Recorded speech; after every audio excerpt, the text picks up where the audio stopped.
ಕಾಡಿನ ಮಧ್ಯೆ ಭಯಾನಕ ಕಾಡು ಪ್ರಾಣಿಗಳ ನಡುವೆ ಹಿಮದಿಂದ ಸುತ್ತಿರುವ ಮಂಜು ಮಸುಕಿನ ವಾತಾವರಣದಲ್ಲಿ ಈ ದೇವಾಲಯವಿದೆ. ಈ ದೇವಾಲಯ ಕರ್ನಾಟಕಕ್ಕೆ ಸೇರಿದ್ದರೆ ದೇವಾಲಯದ ಬಲಭಾಗವೆಲ್ಲ ತಮಿಳುನಾಡಿನ ಮಧುಮಲೆ ರಕ್ಷಿತ ಅರಣ್ಯ ಪ್ರದೇಶವಾಗಿದ್ದು, ದೇವಾಲಯದ ಹಿಂದಿನ ಭಾಗ ಕೇರಳದ ವೈನಾಡಿಗೆ ಸೇರಿದೆ. ದೇವಾಲಯದ ಶಿಖರದ ಮೇಲಿರುವ ಕಳಸದಿಂದ ಹಿಮ ಕರಗಿ ನೀರಾಗಿ ಅದು ಗರ್ಭಗುಡಿಯ ಬಾಗಿಲಿನಿಂದ ನಿರಂತರವಾಗಿ ಸುರಿಯುತ್ತಾನೆ ಇರುತ್ತದೆ. ಈ ಪ್ರದೇಶದಲ್ಲಿ ಒಂದು ಕಾಗೆ ಕೂಡ ನಿಮಗೆ ಸುತ್ತಲೂ ನೋಡಲು ಸಿಗುವುದಿಲ್ಲ. ಇದಕ್ಕೆ ಕಾರಣ ಇಲ್ಲಿ ನಡೆದಂತಹ ಒಂದು ಅಚ್ಚರಿಯ ಘಟನೆ. ಈ ದೇವಸ್ಥಾನದ ಹತ್ತಿರವೇ ಒಂದು ಆಕಳು ಹಾಗೂ ಚಿರತೆಯ ಒಂದು ಆಶ್ಚರ್ಯಕರ ಘಟನೆ ಕೂಡ ಇಲ್ಲಿ ನಡೆದಿದೆ. ಹಾಗಾದ್ರೆ ಆ ದೇವಸ್ಥಾನ ಯಾವುದು? ಇಷ್ಟೆಲ್ಲ ಕುತೂಹಲ ಹುಟ್ಟಿಸುವ ಆ ದೇವಾಲಯ ಎಲ್ಲಿದೆ? ಆ ದೇವಾಲಯದ ಗರ್ಭಗುಡಿಯಲ್ಲಿರುವ ಆ ದೇವರು ಯಾರು? ನಿಜಕ್ಕೂ ಈ ದೇವಾಲಯ ಹಲವು ಕೌತುಕಗಳ ಸ್ಥಾನವಾಗಿದೆ. ಬನ್ನಿ, ಇವತ್ತಿನ ಈ ವಿಡಿಯೋದಲ್ಲಿ ನಿಮಗೆ ಆ ಅದ್ಭುತ ಮಾಹಿತಿಯನ್ನ ನಿಮ್ಮ ಮುಂದೆ ಹಂಚಿಕೊಳ್ತಾ ಇದ್ದೀನಿ. ಅದಕ್ಕಿಂತ ಮೊದಲು ನೀವು ನಮ್ಮ ಚಾನೆಲ್ಗೆ ಹೊಸಬರಾಗಿದ್ದರೆ ದಯವಿಟ್ಟು ಈಗಲೇ ಸಬ್ಸ್ಕ್ರೈಬ್ ಮಾಡಿ, ಜೊತೆಗೆ ಬೆಲ್ ಐಕನ್ ಕೂಡ ಪ್ರೆಸ್ ಮಾಡಿ.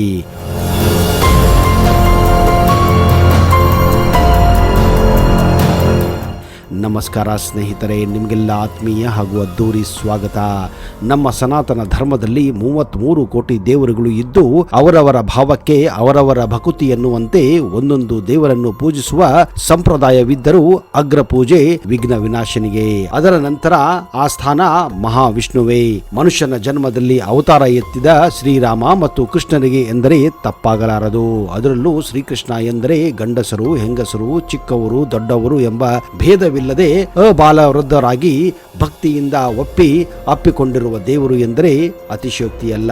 ಕರ್ನಾಟಕದ ಸಾಂಸ್ಕೃತಿಕ ನಗರಿ ಮೈಸೂರಿನಿಂದ ತಮಿಳುನಾಡಿನ ಊಟಿಯ ಮಾರ್ಗದಲ್ಲಿ ಸುಮಾರು 60 ಕಿಲೋಮೀಟರ್ ಪ್ರಯಾಣಿಸಿದಂತೆ ಗುಂಡ್ಲುಪೇಟೆ ಎಂಬ ಒಂದು ಪಟ್ಟಣ ಬರುತ್ತದೆ. ಅಲ್ಲಿಂದ ಸುಮಾರು 5-6 ಕಿಲೋಮೀಟರ್ ದೂರದಲ್ಲಿ ಸಿಗುವ ಹಂಗಳ ಎಂಬ ಗ್ರಾಮದಲ್ಲಿ ಕಾಣಿಸುವ ದೊಡ್ಡ ಒಂದು ಸ್ವಾಗತ ಕಮಾನ ಬಲಗಡೆ ತಿರುಗುತ್ತದೆ.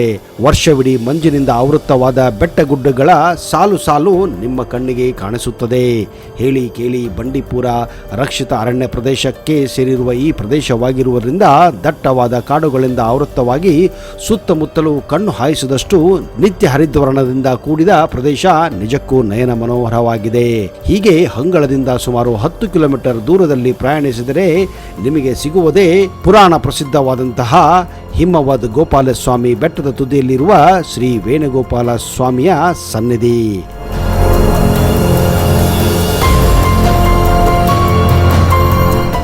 ಈ ಬೆಟ್ಟವು ಬಂಡೀಪುರ ರಾಷ್ಟ್ರೀಯ ಉದ್ಯಾನವನದ ಅತಿ ಎತ್ತರದ ಶಿಖರವಾಗಿರುವುದರಿಂದ ಈ ಪ್ರದೇಶದಲ್ಲಿ ಸೂರ್ಯೋದಯ ಮತ್ತು ಸೂರ್ಯಾಸ್ತವು ಬಹಳ ರಮಣೀಯವಾಗಿರುತ್ತದೆ. ಇದೇ ಕಾರಣ ಬಂಡೀಪುರ ರಾಷ್ಟ್ರೀಯ ಉದ್ಯಾನವನ ಮತ್ತು ಮಧುಮಲೆಗೆ ಸೇರಿರುವ ಕಾಡುಗಳಲ್ಲಿ ಆಹಾರವನ್ನು ಅರಸಿ ಹಿಂಡು ಬರುವ ಆನೆಗಳು, ಜಿಂಕೆಗಳು, ಚಿರತೆ, ಮೊಲಗಳು, ಕಾಡು ಹಂದಿ ಮುಂತಾದ ವನ್ಯ ಮೃಗಗಳು ಕಾಣಿಸುವುದರಿಂದ ಮತ್ತು ಹಿಮವದ್ ಎಂಬ ಹೆಸರಿಗೆ ಅನ್ವರ್ಥವಾಗುವಂತೆ ವರ್ಷವಿಡೀ ದಟ್ಟವಾದ ಮಂಜಿನಿಂದ ಆವೃತವಾಗಿ ಅತ್ಯಂತ ತಣ್ಣಗೆ ಇರುವ ಪ್ರದೇಶವಾಗಿರುವ ಕಾರಣ ಪ್ರವಾಸಿಗರು ಇಲ್ಲಿ ಯಾವಾಗಲೂ ಸೇರುತ್ತಾರೆ. ದಂತಕಥೆಯ ಪ್ರಕಾರ ಸಪ್ತ ಋಷಿಗಳಲ್ಲಿ ಒಬ್ಬರಾದ ಅಗಸ್ತ್ಯರು ಭಗವಾನ್ ವಿಷ್ಣುವಿನನ್ನು ಒಲಿಸಿಕೊಳ್ಳುವ ಸಲುವಾಗಿ ಘನಘೋರವಾದ ತಪಸ್ಸನ್ನ ಮಾಡಿ ಆತನನ್ನು ಒಲಿಸಿಕೊಂಡು ಇದೇ ಸ್ಥಳದಲ್ಲಿ ಶಾಶ್ವತವಾಗಿ ನೆಲೆಸುತ್ತೇನೆ ಎಂಬ ಅಭಯಹಸ್ತ ನೀಡಿದ್ದು ಇದೇ ಸ್ಥಳ ಎಂದು ಪುರಾಣಗಳಲ್ಲಿ ಕೂಡ ಉಲ್ಲೇಖ ಇದೆ. ಸುಮಾರು 20-30 ಮೆಟ್ಟಗಳನ್ನು ಹತ್ತಿ ದೇವಾಲಯದ ಪ್ರಾಂಗಣಕ್ಕೆ ಪ್ರವೇಶಿಸುತ್ತಿದ್ದಂತೆಯೇ ಸುಂದರವಾದ ದೇವಾಲಯ ನಿಮಗೆ ಕಾಣುತ್ತದೆ. ಗರ್ಭಗುಡಿಯಲ್ಲಿ ಮರದ ಕೆಳಗೆ ಸುಮಾರು 6 ಅಡಿ ಎತ್ತರದ ಎಡಗೈ ಹೆಬ್ಬೆರಳು ಮತ್ತು ಬಲಭಾಗದ ಮಧ್ಯೆ ಕೊಳಲನ್ನು ಹಿಡಿದು ನರ್ತನ ಭಂಗಿಯಲ್ಲಿರುವ ಸುಂದರವಾದ ಶ್ರೀಕೃಷ್ಣನ ವಿಗ್ರಹವನ್ನು ನೀವು ಕಾಣಬಹುದು. ಇದು ನೋಡಲು ಅಷ್ಟೇ ಸುಂದರವಾಗಿದೆ. ವಿಗ್ರಹದ ಹಿಂದೆ ಸರಳವಾದ ಆದರೆ ಭವ್ಯವಾದ ಪ್ರಭಾವಳಿ ಇದ್ದು, ಅದರಲ್ಲಿ ಶ್ರೀಕೃಷ್ಣನ ಸ್ನೇಹಿತರ ಜೊತೆ ಆತನ ಪತ್ನಿಯರಾದ ರುಕ್ಮಿಣಿ ಮತ್ತು ಸತ್ಯಭಾಮ, ಹಸುಗಳು ಮತ್ತು ಗೋಪಾಲರೆಲ್ಲನ್ನ ನೀವು ಕಾಣಬಹುದು.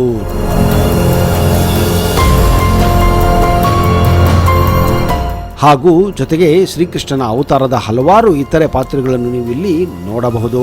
ದೇವಾಲಯದ ಪ್ರಮುಖ ಆಕರ್ಷಣೆಯೇ ದೇವಾಲಯದ ಮೇಲಿರುವ ಶಿಖರ ಎಂದರೆ ತಪ್ಪಾಗಲಾರದು. ವರ್ಷವಿಡೀ ಮೋಡಗಳಿಂದ ಆವೃತವಾಗಿರುವ ಈ ಪ್ರದೇಶದಲ್ಲಿ ದೇವಾಲಯದ ಶಿಖರ ಮೇಲಿರುವ ಕಳಸದಿಂದ ಹಿಮ ಕರಗಿ ನೀರಾಗಿ ಅದು ಗರ್ಭಗುಡಿಯ ಬಾಗಿಲಿನಿಂದ ನಿರಂತರವಾಗಿ ಸುರಿಯುತ್ತದೆ. ಇದೇ ನೀರನ್ನೇ ದೇವಾಲಯಕ್ಕೆ ಭೇಟಿ ನೀಡುವ ಪ್ರತಿಯೊಬ್ಬರಿಗೂ ತೀರ್ಥ ರೂಪದಲ್ಲಿ ಕೊಡುತ್ತಾರೆ. ಇದೇ ನೀರನ್ನು ಇಲ್ಲಿನ ಅರ್ಚಕರು ಭಕ್ತಾದಿಗಳ ಮೇಲೆ ಸಿಂಪಡಿಸುವುದಲ್ಲದೆ ಎಲ್ಲರಿಗೂ ತೀರ್ಥವಾಗಿ ಕೊಡುತ್ತಾರೆ. ನಿಜಕ್ಕೂ ಇದು ಅತ್ಯಂತ ವಿಶೇಷತೆಯಾಗಿದೆ. ಹಿಂದೆ ದ್ವಾಪರ ಯುಗದಲ್ಲಿ ಶ್ರೀಕೃಷ್ಣ ತನ್ನ ಗೋವುಗಳನ್ನ ಇದೇ ಬೆಟ್ಟದ ಮೇಲೆ ಮೇಯಿಸುತ್ತಿದ್ದನು ಎಂದು ನಂಬಲಾಗಿದೆ.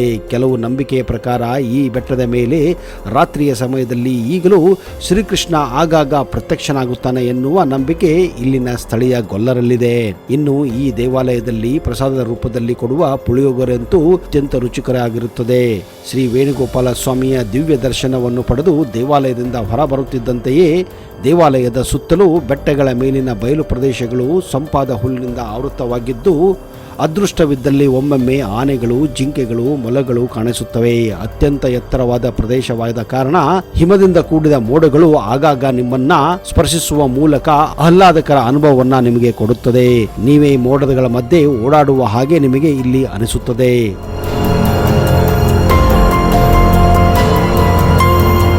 ವರ್ಷವಿಡೀ ಭಕ್ತಾದಿಗಳಿಂದ ತುಂಬಿರುವ ಈ ಪ್ರದೇಶದಲ್ಲಿ ಒಂದು ಕಾಗೆ ಸಹ ಕಾಣದೆ ಹೋದುದನ್ನು ಗಮನಿಸಿ ಅರ್ಚಕರ ಬಳಿ ಹೋಗಿ ನೀವು ವಿಚಾರಿಸಿದಾಗ ಅವರು ಇದರ ಬಗ್ಗೆ ಕಥೆ ಹೇಳುತ್ತಾರೆ. ಅದರ ಪ್ರಕಾರ ಹಿಂದೆ ಕಾಗೆಯೊಂದು ಇಲ್ಲಿನ ಕೊಳವೊಂದರಲ್ಲಿ ಸ್ನಾನ ಮಾಡಿದಾಗ ಅದು ಹಂಸವಾಗಿ ಮಾರ್ಪಡಿಸುತ್ತದೆ. ಹೀಗಾಗಿ ಅಂದಿನಿಂದ ಈ ಪ್ರದೇಶದಲ್ಲಿ ಕಾಗೆಗಳು ಕಾಣಿಸುವುದಿಲ್ಲ ಎಂದು ಹೇಳಿದಾಗ ಹಂಸತೀರ್ಥ ಎಂಬ ಹೆಸರು ಹೇಗೆ ಬಂದಿತು ಎಂಬುದು ಈಗ ನಿಮಗೆ ಮನದಟ್ಟಾಗುತ್ತದೆ. ಅಂದರೆ ಇಲ್ಲಿ ಬರುವ ಕಾಗೆಗಳು ಹಂಸವಾಗಿ ಪರಿವರ್ತನೆಗೊಂಡು ನಿಜಕ್ಕೂ ಒಂದು ಅಚ್ಚರಿಯ ಪ್ರದೇಶವಾಗಿದೆ.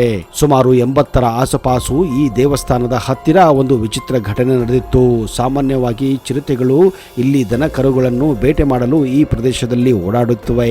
ಇದೇ ಕಾರಣ ಆಕಳುಗಳು ಕೂಡ ಚಿರತೆಗಳನ್ನು ನೋಡಿದರೆ ಇಲ್ಲಿಂದ ಓಡುತ್ತವೆ. ಆದರೆ ಇದನ್ನ ದೇವರ ಪವಾಡ ಅನ್ನುತ್ತೀರೋ, ಪ್ರಕೃತಿಯ ವಿಸ್ಮಯ ಅನ್ನುತ್ತೀರೋ, ಅಂಥದೊಂದು ವಿಚಿತ್ರ ಘಟನೆ ಇಲ್ಲಿ 1981ರ ಡಿಸೆಂಬರ್ ತಿಂಗಳಲ್ಲಿ ನಡೆದೇ ಹೋಗಿತ್ತು.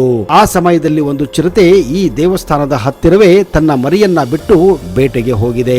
ಆದರೆ ಬೇಟೆ ಹೋದಂತಹ ಆ ಚಿರತೆ ವಾಪಸ್ಸು ಬರಲೇ ಇಲ್ಲ. ಕಾರಣ ಕೆಲವು ಶಿಕಾರಿಗಳು ಆ ಚಿರತೆಯನ್ನೇ ಬೇಟೆಯಾಡಿ ಬಿಟ್ಟಿದ್ದರು.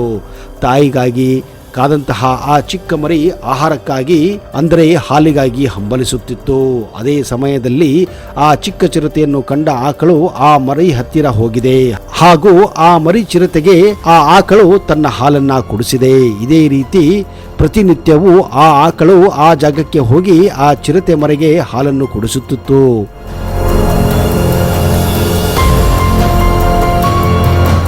ದಿನ ಕಳೆದಂತೆ ಆ ಚಿರತೆ ಮರಿ ಹಾಗೂ ಆ ಆಕಳಿನ ನಡುವೆ ಪ್ರೀತಿ ಉಂಟಾಗಿದೆ. ನಿಜ ಹೇಳಬೇಕೆಂದರೆ ಆ ಆಕಳುವೆ ಆ ಚಿರತೆಯ ಮರಿಯನ್ನು ತಾಯಿಯ ಹಾಗೆ ಸಾಕಿದೆ ಎಂದರೆ ತಪ್ಪಾಗಲಾರದು. ಮುಂದೆ 2 ವರ್ಷ ಕಾಲ ಕಳೆದು ಹೋಗಿದೆ.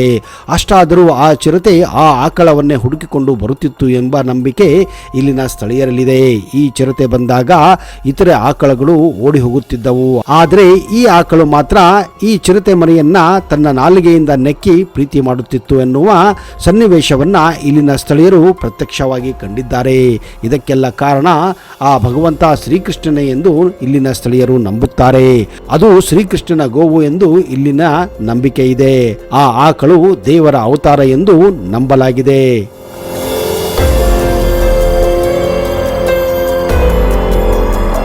ನೋಡಿದಿರಾ ಸ್ನೇಹಿತರೆ, ದೇವಸ್ಥಾನದ ಸನ್ನಿಧಿಯಲ್ಲಿ ಏನೆಲ್ಲ ಪವಾಡಗಳು ನಡೆದು ಹೋಗುತ್ತವೆ.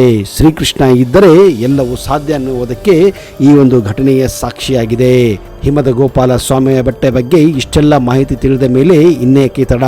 ಸಮಯ ಸಿಕ್ಕಾಗ ಒಮ್ಮೆ ಮೈಸೂರು ಕಡೆ ಹೋದಾಗ, ಗುಂಡ್ಲುಪೇಟೆಗೆ ಹೋದಾಗ ಹಾಗೂ ಮಜಕ್ಕೆಂದು ಊಟಿಗೆ ಹೋದಾಗ ತಪ್ಪದೆ ಹಿಮವದ್ ಗೋಪಾಲ ಸ್ವಾಮಿ ಬೆಟ್ಟಕ್ಕೆ ಭೇಟಿ ಕೊಟ್ಟು ಪುನೀತರಾಗಿರಿ. ಇನ್ನಷ್ಟು ಇದರ ಬಗ್ಗೆ ಮಾಹಿತಿಯನ್ನ ಮುಂದಿನ ಸಂಚಿಕೆಯಲ್ಲಿ ತರುತ್ತೇನೆ. ಅಲ್ಲಿಯವರೆಗೆ ಜೈ ಹಿಂದ್, ಜೈ ಕರ್ನಾಟಕ.